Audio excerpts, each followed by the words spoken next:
What am I even doing? What is going on, guys? And today we are back and we are doing the second episode of the new series called Dereliction of Doooty. This is one where we want some hands back. We want to review a little bit and start making some better decisions when playing. The first one here is going to be a 15-30 hand that we played in a standard mix game. This is going to be a badacey hand. The second hand I've already done the recording for, but it was kind of, I would say, intense and about 20 minutes of a review for one hand, but it's a five-way hand with a lot of different moving variables plus a lot of different calculations. So that will be hand two. This first one here is going to be kind of simplistic, I would say. Again, it's badacey, and we're going to jump into basically what we're using here. We are using a tool nowadays. It's called stud flop draw. You have to be approved to use this. So you need to send your email. You can always tell them that Learn Mix Games sent you. That'll always, I think, go through. But this is, it's a new tool that they've used to calculate a lot of the hand equities. I will adjust the, one sec. There we go. I adjusted the hand equities a little bit here. And this is what we're going to be looking at when we're kind of making our decisions kind of going forward in this specific hand. So we're going to just jump kind of right into it in badacey here, obviously. 5-4-3-2-1 is the best slow. 4-3-2-1 is the best badoogie. This is a no qualifying split pot game, as I always say, meaning that I always kind of view it as there's two pots at the same time. The best badoogie is going to get half, and the best ace-5 is going to get half. So in this situation here, Mel opens the hijack. And it folds to us. It's going to fold to us here in the big line. I think I sped it up just a tad, just to get it going here. Sorry, that's another badoogie hand that we played. Hopefully it doesn't go back and forth too much. It's going to fold to us, and we're going to call. So the first thing here is, I think the first thing, going back and looking over this hand, the first question is can you ever assume, I would say, like, should you be 3-betting against a hijack open here? And I think the answer is just no. The hijack open here, even though we do have a equity edge, the hijack for the most part here is going to have, he should only have D2s, D1s, and paths. So even though in this situation we're technically ahead of his range, I still think just calling is a little bit better. And then also the fact that we're hiding like the strength of what our 3 card is here, that means also we can defend some rougher 3 cards in this situation too, is just totally fine. So the cold call here, I think, is just a good start to the hand. Plus we don't have any like significant blockers. If we had some significant blockers here, I think that might be okay. We can also just kind of play it, I think, a little bit funkier given the fact that we have blockers too. And then on the first draw here, we make the king of spades and the 7 of hearts. So the first question here is like, should we bet? Should we check raise? And in these situations here, I think like the default here, especially when like I make a 7 badoogie, sometimes here when I make an 8 badoogie here, I'll just go ahead and lead. And we're going to use the tool here really fast. Let me kind of update the cards and we'll get into it. So the first thing we did over here is we updated the cards. We just put the Queen of Hearts was in there and the King of Diamonds was in there. You do have to save those every single time when you're putting in what dead cards you have. And we can see here that we did make the 7 badoogie on the first draw. Also now we click and we can say there's 2 draws remaining. So going back to the hand, what we do in this situation here is usually when it goes 2-2, as it did, leading all my 7 badoogies in a 2-2 spot. There are some badoogies that I would have that are relatively rough that I would consider just go ahead and check calling here. That probably includes like if I decided to call with say a 3-card 7, I mean an 8 badoogie. Not necessarily leading all my 8 badoogies, but again, we can run some math and theoretically check this, but definitely betting a 7 badoogie, I think it's just too good. And then what we do here is we can play this one out and again see how this one plays. We bet. And we take 1, and Mel takes 1, and we make 9 low. So the first thing, again, we can go over for the next draw is how is our equity looking against our opponent? And we can filter again. So we think that he has about a top 35%. We can filter by cards drawn now, and we didn't get raised. So it's a little bit tricky in this situation because we don't think that we're getting trapped too often here, because if we save this hand and then we run the calculation, if he draws 1, it's also going to, I think, include some. Actually, I didn't think our equity was going to be this high in this situation, to be completely honest. But my thinking probably is that solver decides to. I'm actually thinking about this just a little bit here for a second. I thought our equity was going to be a little bit less than this, so it's very clear at this point that betting the 7 Badoogie is superior. I feel like in this situation too, some players have too many traps, or at least that's my perception, and I feel like I should just be betting this. The other thing too here is I block an ace, and I also think when I unblock an ace, a lot of times what happens is if my opponent takes one, they're more likely to have a good 3 card with like a 6 draw, maybe even a 7 draw, but they have that 3 card where they think they have some Badoogie showdown. And I think like this 7 Badoogie is just too good to check. In game, I saw him draw 1 and just thought theoretically here he would just go ahead and bet at a decent bit when we decide to lead. So going back to this again, I definitely make a mistake here and check the 7 Badoogie. If we get raised here, like we get raised, so be it. We do get bet into, and we just call. And I think like once we check, like check calling is okay.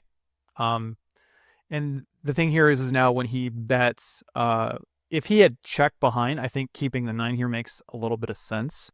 Playability wise, it's kind of close, and we can again, I think, look at the math. Being out of position, I'm not quite sure. We actually, yes. So if you also look over here too, this is really important, and this is how they come to their equities. You can see that the OOP here, our hand is OOP, meaning we're out of position, and then hand 2 is in position, meaning he's in position. So when he bets now. Again, there's a little bit of information here going on. Just because now when he bets, it doesn't mean that we have 64% equity in the hand, given his range. He's drawn 1, so he does have traps in his range. I think like once he bets here too, not necessarily he's pat.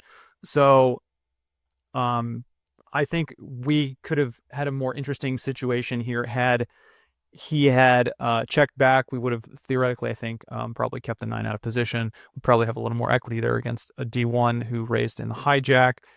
We can run that probably numbers here in a minute here, but we can just play it out and see what happens. So we take 1. And Melpats would make the exact same hand. I don't think we get to bet the 9-7 here. I think more often than not, Nell is going to have the free roll on us with respect to the ace to 5 portion. He can definitely have like a 10 here with some rough draws. We've seen a couple 9s though, so I think just checking here is fine. And just letting him bet in position. Sometimes he's going to value himself, and theoretically here we could get scooped, but he does have a hand that we're like kind of targeting and we exactly wanted to bet against. He has the 3 card 5 with most likely a wheel draw, and then made an 8 and decided to pat behind. Obviously he gave us the opportunity to break the 9 by betting, which was totally fine and good for us. But we can go back again, and if we go look at the the stud flop draw statistics here, we can do probably just a little bit more work to dig in. We can still see here after the first draw, after the second draw with 1 draw remaining, we can see that we have with the 9-7 and it goes 1-1.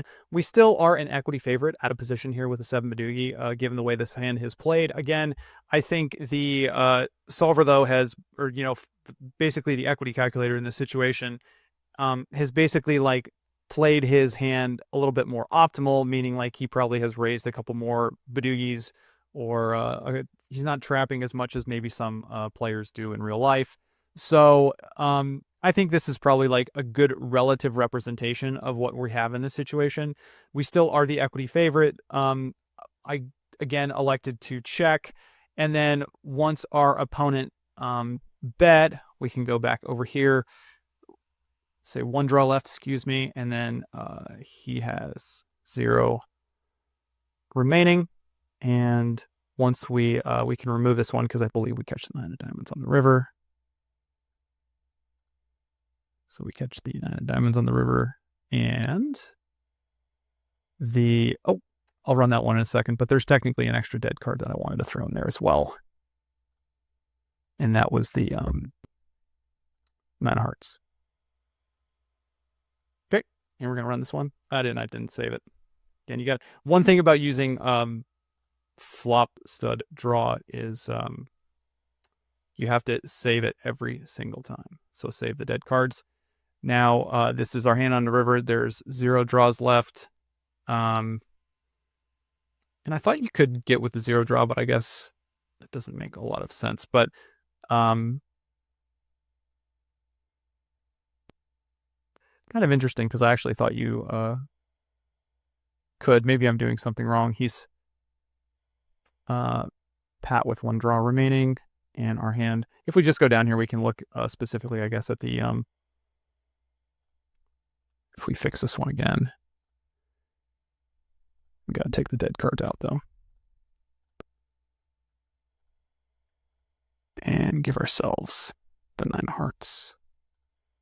I don't think really anything's changed at this point. He's pat, and once we have we threw this one away. Actually, and you can see over here in this situation that it did throw the 9 of hearts away. It did not pat out of position here. Again, if you use this tool, it will show you like what it thinks is the best strategy going forward. That's breaking the 9 and drawing, which we did. So basically here, it's like kind of a coin flip 50-50 when he theoretically pats his hand. I'm going to definitely make sure that I think I'm using this tool correctly here going forward as well. But for the most part here, again, we are giving ourselves like rough estimations of our decision making. But anyways, just kind of like talking over the theoretical, aspect of the hand.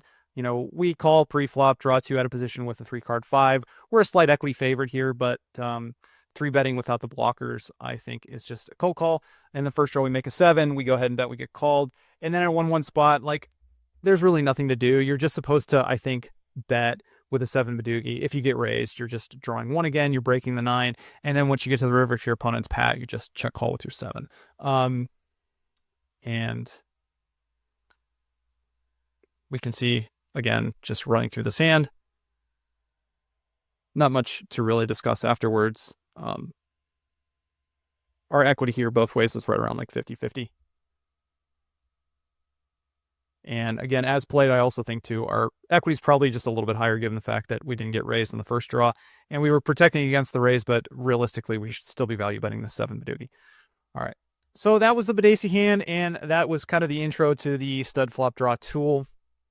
Any questions or comments of that, you can put those in there. Again, you need to go to the site. Let's go to the site. I believe it's just studflopdraw.com. It is studflopdraw.com, and you need to email them and just tell them, I guess, Learn Mix Games sent you, and they might give you access. I hope so. But that was the badacey hand. So let us now go to the stud 8 hand. All right, guys, this is the stud 8 or better hand that we played the other day, and we are going to go over this one really quick. It's very interesting because this is a 5-way pot. And the first thing we have to do is realistically kind of assign ranges once we get here. So if we kind of look at what's going on here, the 5 brings it in, the 10 completes, we have 3 to a royal and decide to flat call here. CT behind with the 7 up decides to 2-bet. The 9 then comes along, and then Always Lose decides to jam it up. And this pot is going to just get capped. I don't think I put a cap in. We're going to take a look at it here, and then we'll look at some what we think are some ranges. Yep, the 9 cold calls, the 5 2-bets. I believe the 10 calls. We call here with 3 to royal. Oh, actually, we back raise. I didn't think we back raise, but we just did. I think I have my reasons for it. We'll do some math here in a second again. CT then decides to call.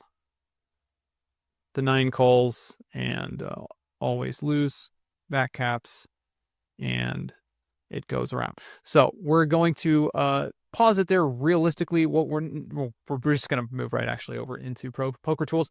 Let's start here with the theoretical ranges of what I'm giving everyone over here. If we start with me, obviously we can see that my hand is a 1 of 1 combo. We have the king, queen, 10 of clubs. The person who open raised first in, I gave something aces through 9s. Two diamonds, as we can see, he opens his 10 of diamonds is showing. Board's not scary enough, I think, to not necessarily open something like a 3 flush, and some people are doing some limping, but I think some players are opening 3 flushes there. Any combos as well. Also, the 10 with the wild card, meaning he just has split 10s. This also includes roll up 10s, so that is included in the combination of all the hands that he can have. The next player over, which was CT, he has the 7 of spades up. So if we go over to his hand, we basically give him, when he 2-bets something like aces through queens. Theoretically here, he could have, like, I guess, Jack. I guess that's possible. Actually, we probably should give him Jack here as well. It makes a little bit of sense. Probably not going to give him the 10-10 theoretically, but we'll start with rolled up 7s is also included in there. I'm not going to give him necessarily all 7s plus wild cards. He probably would flat there. Something like 2 unpaired low cards with the 7, and then something like the ace of spade, which like maybe like another spade. That's also possible. This is also the like 4 and 5 of spades would be included in this combination right here, these unpaired low cards. So again, those are all included in there. The next player is the 9 of clubs, and the 9 of clubs then called. So if we give him a theoretical range of what's going on here, we give him basically 2 clubs, something like maybe 7-8, Jack through 10-10, and maybe something like split 9s with an ace kicker. I think this is reasonable. This is probably the most stretching range that I have right now. I would also think that like maybe it's probably weighted a little bit more towards clubs, but we'll kind of see how the math goes. And then the last range, which I think is probably the most defined of all, is the 5 of diamonds over here with always lose, when he decides to put the 3-bet in and then back cap it to 5 bets. So if we look at what we think is his ranges here, we give him diamond, which if we go back, I don't know if it's all diamond. I think it's probably something like, let me fix it here 1 second. All right, we adjusted it slightly here. What we did here was we basically gave him 2 diamonds, but we required 1 low card and then whatever other diamond it is. The other part over here is this is an unpaired range of which he is basically putting in the 3-bet, something like any sort of unpaired combination of ace, deuce, 3, 4, 6, giving him some sort of 6 low draw or wheel draw. Then we give him also rolled up 5s. I think that's very probable here is also, and then something like maybe aces or kings. Not necessarily giving him queens, but we're going to give him just a slightly tighter range. So again, if we kind of look at the action before we look at 4th Street, we'll look at 3rd Street. Ranges here with our range versus everyone else. My guess is that always lose here is going to have the most equity going into it, but we'll take a look. He does for sure. He has about 30%. Yeah, and then obviously with the low cards here too, we can see that CT had about 25, and then the 10s are not doing great here. I thought we were pushing him probably about 20% equity with 3 to Royal. I think the thing that really hurts us in this situation, if we cut this player out theoretically and then run it again and then we'll repost it, we almost have about 25%. But what we're going to do is we're going to repost it here because the clubs theoretically can hurt us pretty bad, is my guess. So I thought we were going to be breaking even in this back cap here, but we were a little bit off. So definitely made a mistake in that situation. So we will now go to 4th Street and see how this one plays out. Press play. We can see here actually what the cards are going to be. And again, how the betting goes at this point is going to matter in this situation. And then we can also adjust ranges based on what we see here. So we check with our open-ended straight draw. The 10 checks, the 9 checks, always lose is going to bet. We actually are going for check raise here because if we can clean out any of our equity with the straight outs, this is a big win for us.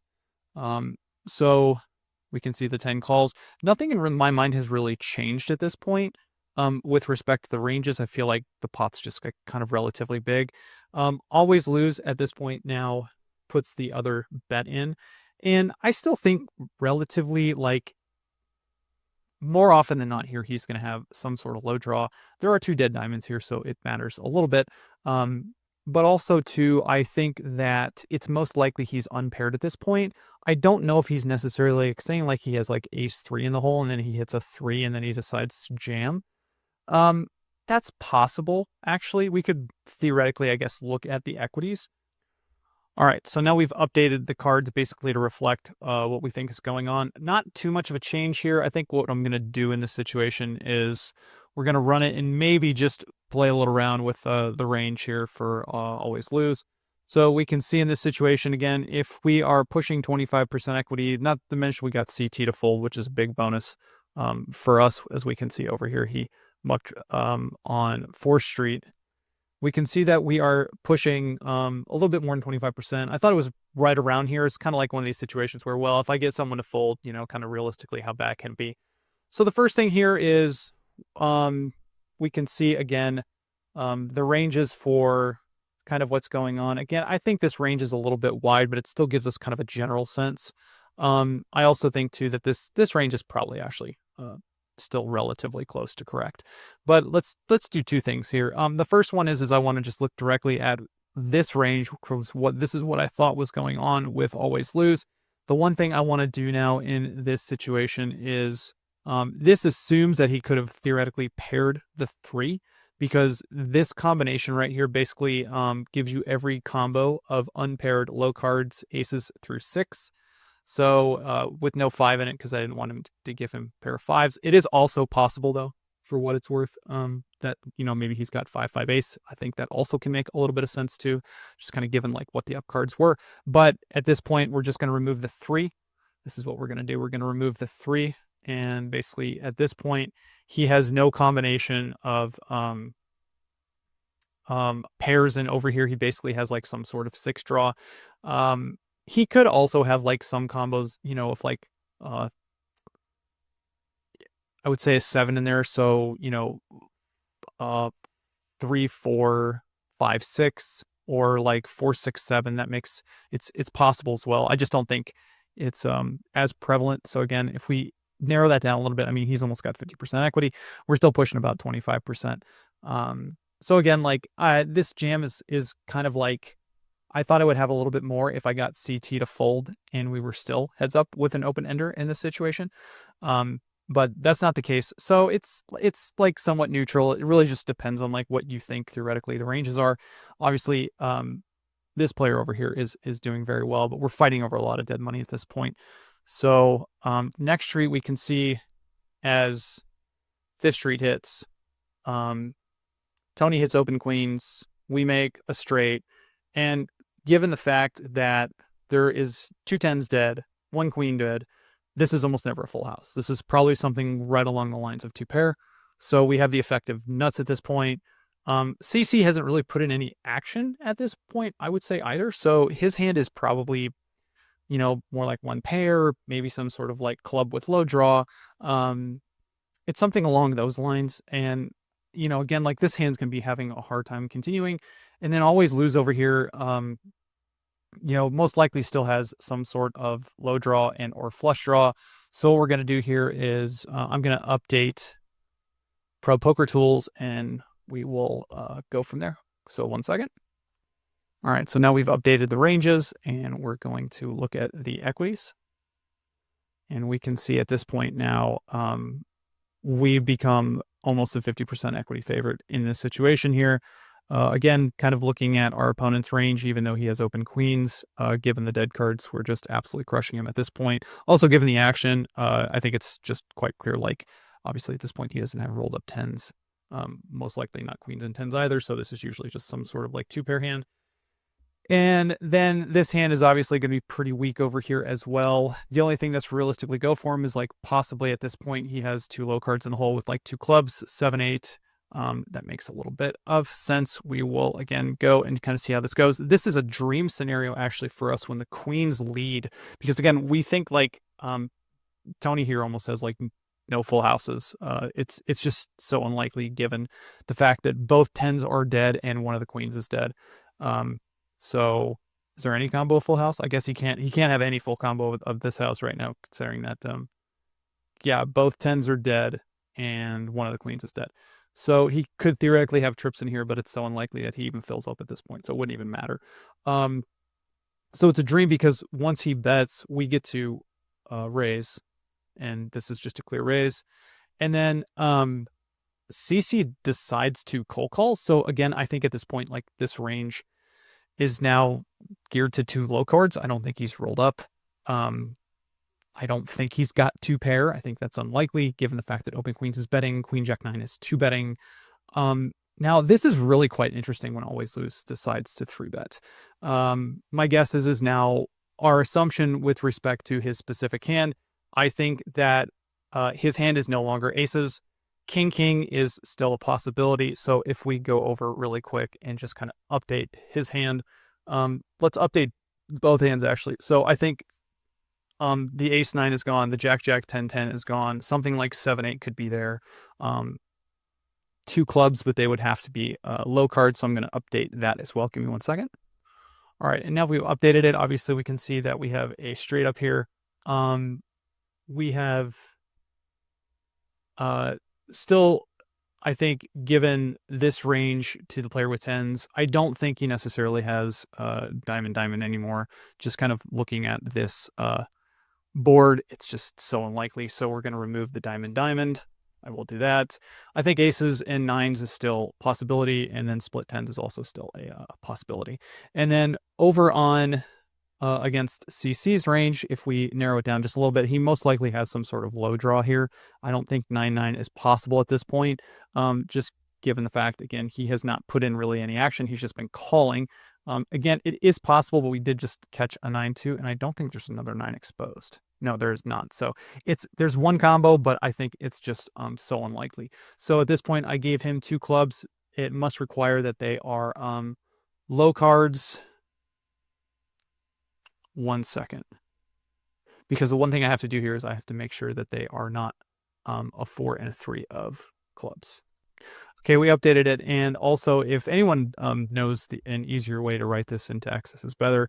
Again, we have 2 clubs here. The one requirement that we have is basically unpaired, so no 3, no 4 of clubs. So something like ace, deuce, 5, 6, 7, 8, and then this restraint gives you every single combo of these. But it also, these brackets at the end, these brackets with the tail at the end basically means this is no pair. So again, we've kind of updated it to give him 2 clubs that are 2 low cards plus 7-8. I think is also possible, just all combos of 7-8 given the fact that he's called at this point. And then again, last, Always Loses range with 3-5, and then the king. We are looking at basically still like diamond. That flush draw is possible. He's pushing enough equity theoretically to actually I don't think he is if he just has 2 diamonds. We'll cut that and look at it in a second. But again, I think more often than not, if he has like the low draw in the situation or 5-5, he could still be doing jamming, plus like theoretically if he had king. So king and 5-5 I think do make a little bit of sense. This low equity right here, we can look at both scenarios. So I'm going to open up a text file and put the text on the side as well. So give me 1 second. So the first thing we'll look at here is if he have a flush draw, does he have enough equity to jam it up? And the answer is in a 4-way pot, he actually does if he just has the diamond draw in this situation. And if he does have the diamond draw here too, our equity actually does go down a little bit significantly, quite in a 4-way pot. And then the question is we'll replace this and then put this back and then give him just low cards. And if we just give him a low hand here, we'll run the equities as well. And he still has enough equity in this situation to jam. Obviously, if we're not up against the flush draw in this situation, then we are still pushing. We're obviously pushing more equity in this spot now that we don't have to necessarily worry about too many flush draws. So what we're going to do is we will update the hand again and give him his full range. And we'll look at the next treat. So 1 sec. All right, we've updated the range again, and looks like everything here is good. So on the next treat, we will go again. Sorry, this is a long hand. It's just it was a very in-depth hand from a long different ways. So Always Lose then decides to 3-bet, and we'll take a look and see what happens. Tony calls. Obviously, we think we have the mortal nuts at this point, and we jam. And I did not realize there was another hand, so we'll look at the next street. Win one there. All right. All right, and this is a very interesting street. Now, obviously, the queen is dead here. There's a dead diamond. It's another dead diamond. And once it's on us, again, we can look and we'll update the equities over here on Pro Poker Tools. And after updating the hands, we will run the sim. And we can still actually see here, given the fact that we believe that Always Lose would probably jam the low cards in this situation. We're still pushing a fair bit of equity here with our straight. Not to mention, like, Tony's equity basically goes to zero. Like, his only saving grace is to hit a 1 or 2 outer. And that in this situation here, also CC behind us, the other table we still think has a low draw in this situation. So the only question here is Always Lose. Does he make that flush, given the combinatorics here on 6th Street? So I actually think I might be able to get this answer. So give me 1 second. And again, Pro Poker Tools is a very powerful tool, because what we're actually able to do in this situation here is we're actually able to ask the question, how often does player 5 have the best 5-card high on 6th Street? So our range is defined. We know we have a king high straight. So the question basically here is, given the board texture 3-5 king 9 with 2 diamonds, and given the combinatorics of what he has in this situation over here with low draws and rolled up, the question here is how often does he basically make a flush, because no other board can beat him at this point, given the dead cards also. So he only makes a flush here about 21% of the time. To me, that seems a little bit low, and I believe I'm still doing this right. So, but even just looking at the equity in this situation, I'm pretty sure that I should still lead my straight here on 6th Street, given that 3 of the diamonds are dead. And it's just one of these spots where it's just really hard to make a flush. Plus, I still think he's jamming low equity in this situation too. So, again, looking at the math, I would say that my hand is still a bet. And I think, obviously, like, in game here, I make a mistake, because it just seemed to me like he was probably more heavily flush weighted than necessarily low weighted. So when he caught the diamond here, I checked. It checked over to him. He bet. Tommy called again. We called with a straight. And again, if we could theoretically here deny CC equity, which I don't think is necessarily going to happen, because no one can have a low at this point. So if he does have a low draw, he's correctly calling. And CC folds, which again, now we have to like remove some of the combinatorics of what's going on here, because he doesn't necessarily have a low draw. Because when he caught, if we go back here just for a second, he caught a queen. So there's no like pair or 2 pair he can theoretically make. I would love to actually know what he had in this situation here too. I guess we could have removed the 5 of clubs from his range theoretically, but I don't think it matters too much in this scenario. So he folds. So just thinking through it, wow, that's a really interesting one. I don't know, because again, if he's got any low draw, he's supposed to call here, because there's no low possible at this point. So I think again, I make the mistake and don't bet my straight, just kind of looking at the math. And on the river, it's not going to change too much. So again, if we if we just basically give ourselves the deuce of spades over here, I believe, run it, and if we take the dead cards from CC's hand and put them up here and remove this range. And now I believe if we just run it on this river here, we still see that had we had bet and not gotten raised, then we probably should bet again on the river, but nothing really changes here. When we catch the deuce of spades, it's kind of a complete brick for us theoretically with ranges. If we caught something like the ace of diamonds, I think that would have been a much more interesting card. But the deuce of spades really does nothing for us in this spot. So again, not really much to say here. We're just kind of at the end game, and this is probably just going to be like a one bet street. So we can see how it turns out. Kind of interesting here. I feel like Tommy should theoretically call the river here once he's called all these bets. So maybe we could see what he has. He does call, and we will take a look and be shown the bad news.